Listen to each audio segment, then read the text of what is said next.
In this course, we are covering conditionals. Conditionals are very important to understand because we use them all the time in English. Basically, conditional sentences show if something, then something else occurs. If conditions are met, then an outcome happens. There are 4 kinds of conditionals that we will cover in this video. I'm your English teacher Kay with ISpeakSpokeSpoken, and let's get started. The zero conditional is quite simple because it refers to universally true scenarios and scientific facts. The structure for these kinds of sentences are if and present simple and present simple. In the first example, we can say, if you heat ice, it melts. We have the condition, if you heat ice, and the outcome, it melts. It's not disputable because it's a scientific fact. So again, this is the zero conditional. Or we have, when water reaches 100 degrees Celsius, it boils. Again, we have the condition, when water reaches 100 degrees Celsius, and the outcome, it boils. Again, scientific fact. And don't forget to add your S's when using present simple. If you heat ice, it melts. When water reaches 100 degrees Celsius, it boils.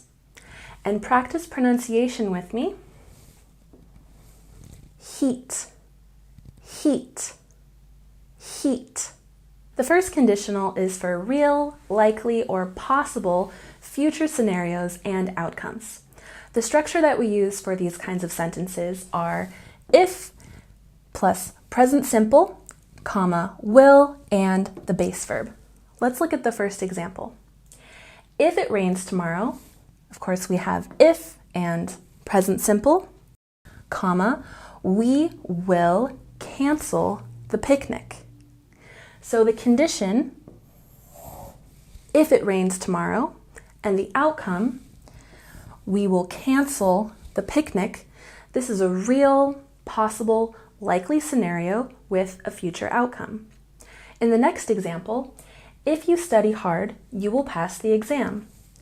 If you study hard is the condition, and the outcome, you will pass the exam. This is a future, likely, possible scenario. Let's go back and work on pronunciation. Rains, rains. Cancel, we stress the first syllable. Cancel, cancel. Picnic, we also stress the first syllable. Picnic, picnic. And pass, pass. And exam, we stress the second syllable. Exam, exam.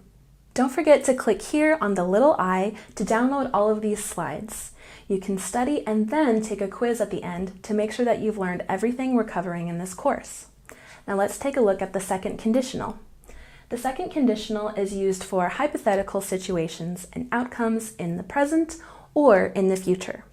The structure that we use to form these sentences is if plus the past simple, comma, would, and a base verb.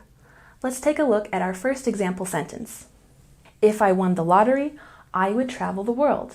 Here we have the condition and the outcome in the future.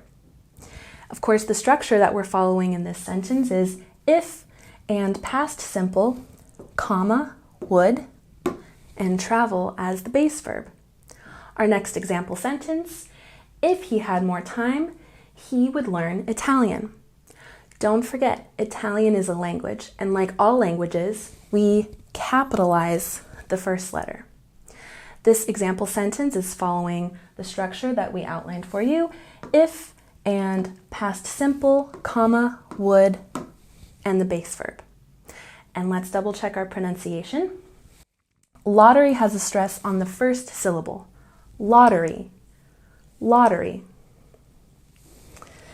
And even though there is an L in this word, we don't pronounce it. We say it would, would. The third conditional is used for hypothetical scenarios in the past with unmet conditions and outcomes. The structure that we use to form these kinds of sentences are if and past perfect, always a comma, and would have plus the past participle. In the first example sentence, if I had known you were coming, I would have baked a cake, which means in the past, I didn't know you were coming, so this is a hypothetical condition. I would have baked a cake, but I didn't bake a cake. We use the structure if and past perfect, had known, comma, would have, and the past participle. In the next example sentence, if they had left earlier, they would not have missed the train. So in the past, they didn't leave earlier. But if they would have, they would not have missed the train. But they did miss the train. So this was a hypothetical past scenario that did not happen. Let's look at pronunciation.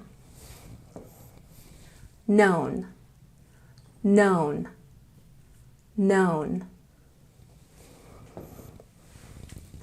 Baked, baked, baked. Cake, cake, cake. Train, train. And I almost missed one. Hopefully you remember, we don't pronounce the L in this word. Would, would. We can also mix conditionals in English, but this is for advanced levels. I would advise that you prioritize studying the 0, first, second, and third conditionals, and then try moving on to mixing conditionals. So, as the title suggests, you can mix, for example, second and third conditionals, but it's important to understand the differences between the two so that you're clear with the sentence that you're forming. Let's look at the first example. If I had saved more money last year, I would be able to buy a new car now. So this is referring to something in the past. This first condition is the third conditional. I would be able to buy a new car now. Because it's in the present, it's a second conditional outcome. In the next example, if he were more attentive, which is a second conditional condition, then he would not have made that mistake. That's a third conditional outcome. Again, because these are for advanced levels, it's very important that you understand the first 4 conditionals that we've covered. Now let's go back and do pronunciation. Money has a stress on the first syllable. Money, money. Let's practice it one more time because this is a mistake that I often hear. We don't say the L sound in this word. It's, what is it? Would, would. And able, we have a stress on the first syllable. Able, able. And buy, buy. And we have new, new. Attentive has stress on the second syllable. Attentive, attentive. And mistake has stress on the second syllable. Mistake, mistake. Now let's review conditionals. The 0 conditional is used for universally true scenarios and scientific facts. The first conditional is used for likely, real, or possible scenarios with future outcomes. The second conditional is used for hypothetical scenarios with present or future outcomes. And the third conditional is used for hypothetical past scenarios with unmet conditions and outcomes that didn't happen. Remember, the advanced level is where you can mix conditionals, but I would prioritize studying the first 4 conditionals. And make sure that you click here to download all of the slides from this course so you can take a quiz to make sure that you've mastered everything we've covered today. It's been a pleasure teaching you. Once again, I'm Kay with ISpeakSpokeSpoken, and I'll see you next time. Bye!